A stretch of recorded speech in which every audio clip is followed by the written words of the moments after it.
Good day, and welcome to this month's episode of Diversity Speaks True Talk with Terri. I'm Terri Howard, Associate Vice President of Diversity, Equity, and Inclusion at Herzing University. At Herzing, we believe that diversity, equity, and inclusion are a living, breathing part of who we are and what we do. And we've created this series in part because we wanted to create a forum for civil discourse. We won't always agree, but let's speak our truths in a way where we can listen, learn, and as a result, grow. And also, there's lots of questions out there around topics related to diversity and inclusion. We hope to shed some light on some of these topics and leave you with something to think about. True Talk is about taking the time to really understand everyone. So let's get talking and speak our truths. Growing up, I was the youngest child of a single mother. Specifically, I was a change of life baby, which meant my mother gave birth to me pretty late in her life, and that is late for the times when she lived. In fact, she had me months before she turned 40 years of age. My siblings were both at least 10 years older than I was, and this was the makeup of our family. Sometimes I wish my mother was younger, like most of my friends' parents. Yet, as an adult, I think about how incredibly blessed I was to have benefited from my mother's experience, but also my siblings' experiences. My brother was a veteran of the Vietnam War, an education which is unmatched in terms of hearing firsthand his accounts of his experience. I also had foster sisters, which were as much my sisters as my blood sister. No one could deny that this was my family, no matter what the components. Now, as I look around at my friends and others, the definition of family continues to evolve. A family is simply no longer defined as a mother, a father, and two children. Society has long idealized the nuclear family, that is, two married heterosexual parents of the same race with two biological children. But statistics will show that ideal is best left to the cleavers. So let's take a look at this new normal. There's long been a stereotype that the quintessential nuclear family consists of two parents and one or two children. The picture of this purported typical nuclear family really only existed from 1950 to 1965, a time when divorce rates were low. Men aged 25 to 29 made about 400 times what their fathers did, and women tended to stay home and raise children. Since then, a variety of economic and societal changes, as well as hard won legal battles, like those allowing members of the LGBTQ community to adopt children, have made that stereotype simply obsolete. But not always in people's minds or in the media, and that can pose a problem. When people in other families don't see themselves in those types of depictions, we can feel a lack of belonging or shame, confusion, questioning, and an inability to appreciate our own culture. This was a quote said by Farzana Nayani, diversity, equity, and inclusion specialist and author of the book Raising Multiracial Children: Tools for Nurturing Identity in a Racialized World. She goes on to say, even if the two kid unit was the norm for a short time, I reject the notion that it was ever the definition of family. She believes that family was then as it is today, a collective of individuals who love each other. Over the last half century, different types of families have emerged as more visible. Let's meet one such family. Our guests today are James Moretz and Michael Anderson and their child Camden, who happens to be napping at the moment. Welcome to today's episode about the changing face of families. Thanks for having us. We've been talking today about the changing face of families. Tell us a little bit about yours. Well, our family has changed quite a bit over the last almost 3 years. Camden's birthday is this Thursday. He'll turn 3, but James and I have been in a relationship for almost 20 years, and then we decided to embark upon the adventure of becoming dads, and we were able to adopt him last March.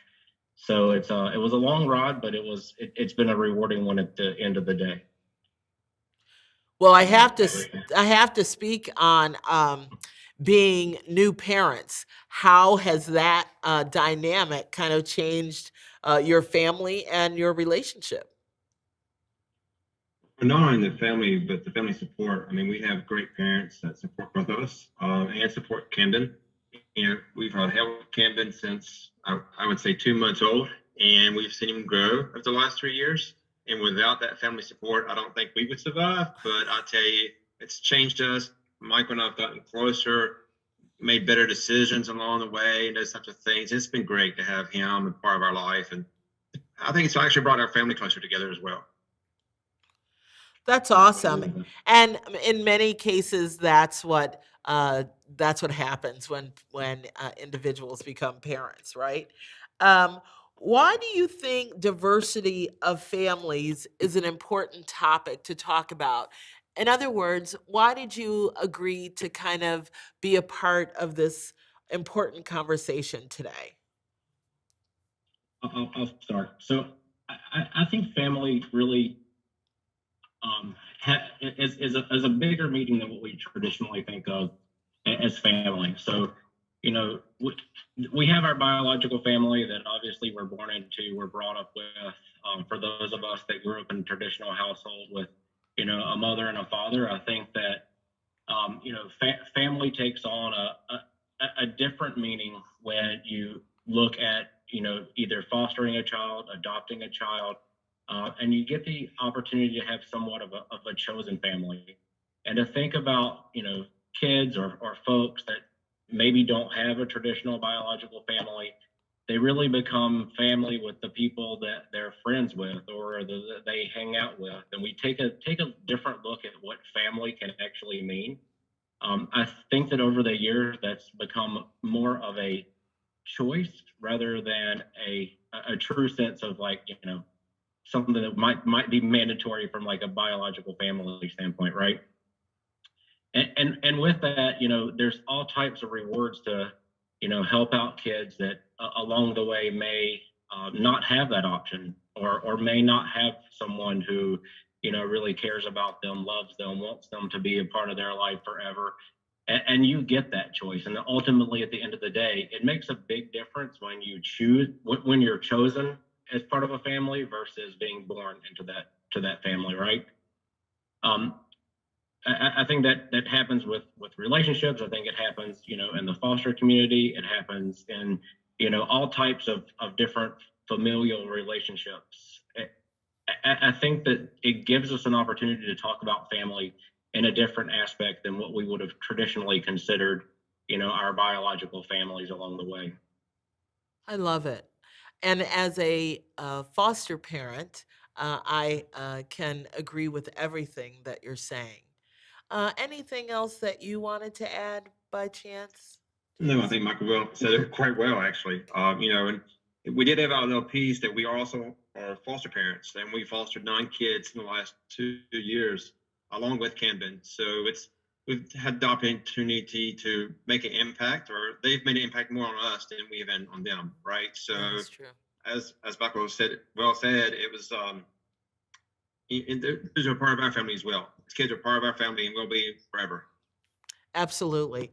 Although now I have migrated to aunt status, I am still very much a part of my foster kids' lives today. And they're not kids anymore. They're actually well into adulthood and actually have their own children. But that said, again, I think more and more families are looking more like yours, like mine. But we still have skeptics as to whether or not uh, these makeups are actual families that are thriving. What would you say to critics, or how do you embrace differences of opinion to share your example of a thriving family? Um, well, I mean, part of me says that critics shouldn't get the time of day, but everyone is entitled to their own opinion, and everyone is entitled to their beliefs. But I would encourage them to take a step back and look at the broader picture. Look at the opportunity that we're giving to a small child. Look at the opportunity we have to make someone who may or may not have had an opportunity to be part of a family, you know, actually a part of a family. And it's not just James and I. It's really James, myself, both of our parents, my brothers, his brothers, their wives and significant others. It's definitely more than just the two of us. And I think there's a little bit for us to lead by example as well. Like if someone has something bad to say, just kind of shrug it off and just I'm a little bit of a person who says, well, I'll show them. Mhm. So I think at the end of the day, it gives you an opportunity to maybe change somebody's vision, maybe not. And I'm sure that people even feel the same way about us fostering children. So, many foster families may not have the same vision that we have, or may not have the same traditions that we have. And at the end of the day, it's all about the education and leading by example.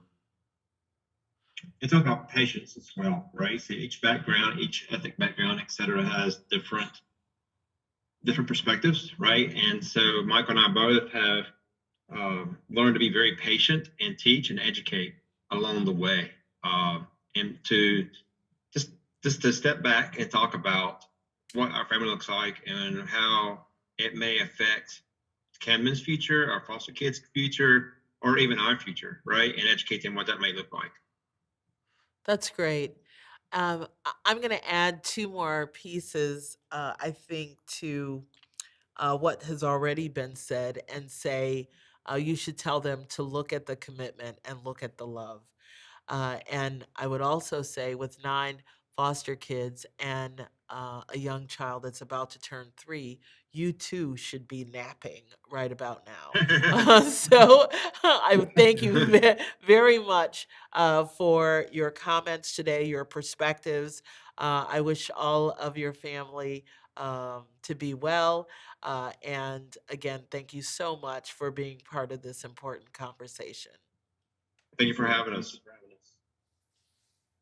The changing face of families is due to many changes in our society: increase in divorce rates, people waiting longer to get married and have children, the doubling rate of interracial marriages, expanding rights for the LGBTQ plus community, expanded adoption and fostering opportunities, as well as multi generational households. These have all added to the evolution of the family. And I, for one, say right on.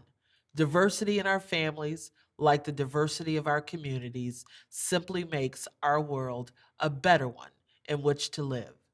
That's our show for today. Join us next time. Be well.